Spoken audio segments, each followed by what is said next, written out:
My fans are called the Mega Nation. We were originally called the Megatrons, but Meghan Trainor debuted and then she called her fans the Megatrons. Meghan Trainor, I love her, but come on! Hi, my name is Megan Lee, and this is how you become a K-pop star.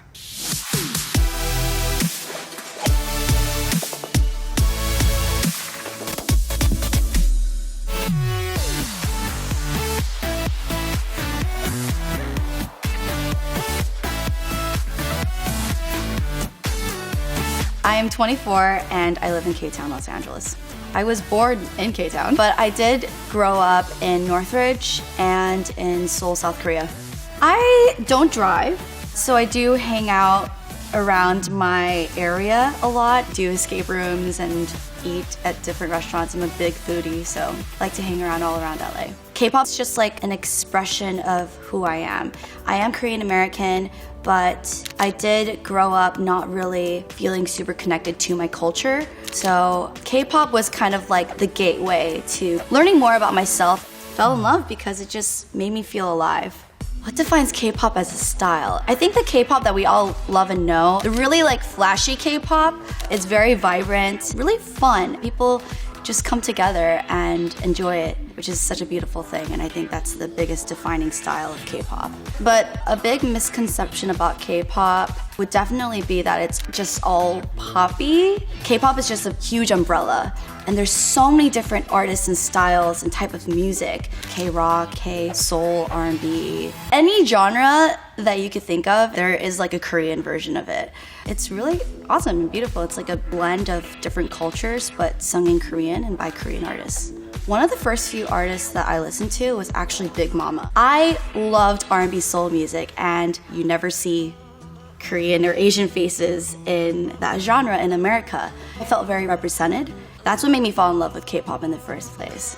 K-pop's success is a game changer for Asians and Asian Americans specifically. The stereotypes for Asians were always like the nerds with the straight A's and like goody two-shoes, which is great. It's not a bad stereotype, but with K-pop, especially for Asian males, to portray it as sexy and fashionable with really good music is such an empowering thing. My family is just very musical in general. My mom plays piano at church, she sings as well.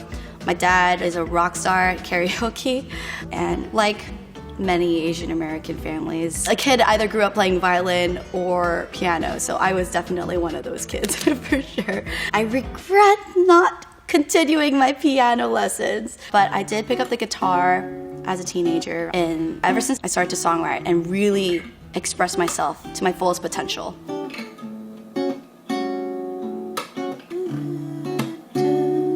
Right now, I am writing lyrics to a song that I'm pitching for a K-pop group that I can't talk about yet, but I have all of my lyrics here. Sometimes I wake up in the middle of the night with an idea, come out of the shower, have an idea, a word or a song melody. I write it all down in my notes or record it on my phone. Initially, my family, they were very confused about me pursuing entertainment. But my mom, I still work with her. We've been working together. She's my momager. My entire family is very supportive, so I'm really thankful. I wanted to do something besides just sitting around waiting for an opportunity to come to me, and then I discovered YouTube. I don't mean to be rude, but I have to pass. Don't really feel like going out to dance. When I discovered YouTube, I realized you can make your own opportunities. You could put yourself out there to be seen by other people instead of waiting to be discovered. Through that, I actually got called by a Korean broadcasting company for a singing competition show that they were producing. One thing led to another, and I realized that's my path. That's what I have to do. What do you want from us now? We got our whole lives to figure out.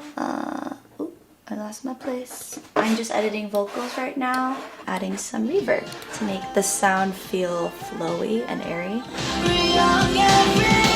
Let's hear it back. I jam out to my songs like this. That's when you know it's time. I learned basics from YouTube, and I've been recording and editing my own vocals since I was like 13, 14 years old. I'm no expert, but I do got the basics down enough for me to record my demos. Social media definitely is a huge defining part of my career. Independent artists are very dependent on social media. That's how you promote yourself because there's no label. So social media is a really great way for me to express myself, be creative. Twitter's so funny sometimes.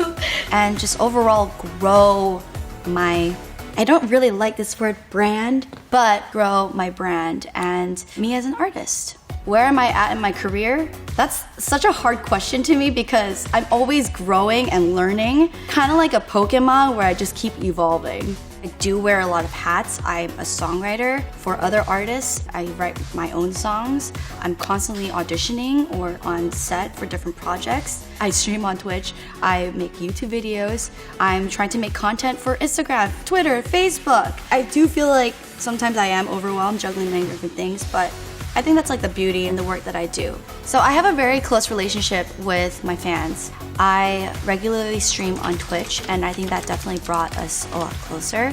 I treat them like friends. What's up, everybody? Hi, Leonard. Hi, Raymond. Who else we got? Kyle, James, Koji, Mitch. That's like the beauty of social media. It really just breaks down those walls and barriers of communication. Today I'm gonna be playing an acoustic song. Okay.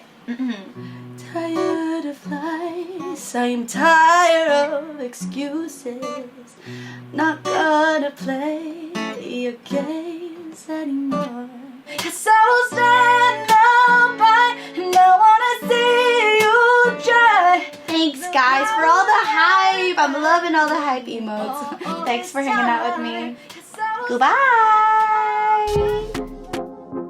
Last year, I released my first album that I made independently, and I'm very, very proud of it. I started working with Radio Disney to be their official K-pop host. I actually wrote a few songs. I was doing a lot of video editing. What did I do yesterday? If I don't look at my schedule, I have no idea.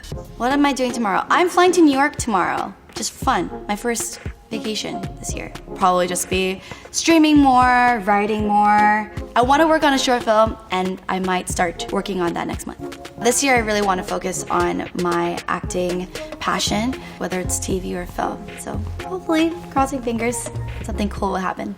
If it weren't for K-pop, I wouldn't be as resilient, I wouldn't be as patient and thick-skinned. I feel like I'm finally getting comfortable and accepting myself for who I am as a person, as a woman, and as an artist. You can ask any person in entertainment. They say that they never experience anxiety. They are lying. I'm not afraid of failure because I really feel like that's what makes me better. What I'm mostly afraid of is that one day I'm not gonna be able to handle the stress of the work that I do and I'm just gonna give it up. That's why I try to keep connected with my community as often as possible because they are what drives me every day to never give up. I feel like success is so different for everyone. For my own mental health's sake, I don't want to link up money, fame, with success. You'll never really be happy. So I think I'll know when I'm really truly successful is when I could 100,000% take care of my family. If one day I could buy a nice house for them, that's what success looks like to me. I really hope in the next 5 years I could have my Awkwafina moment. Seeing more actors gaining mainstream media attention and acceptance like Awkwafina is super cool. Just gotta keep working hard and make more content and catch every opportunity that comes my way. So I'm really excited about that.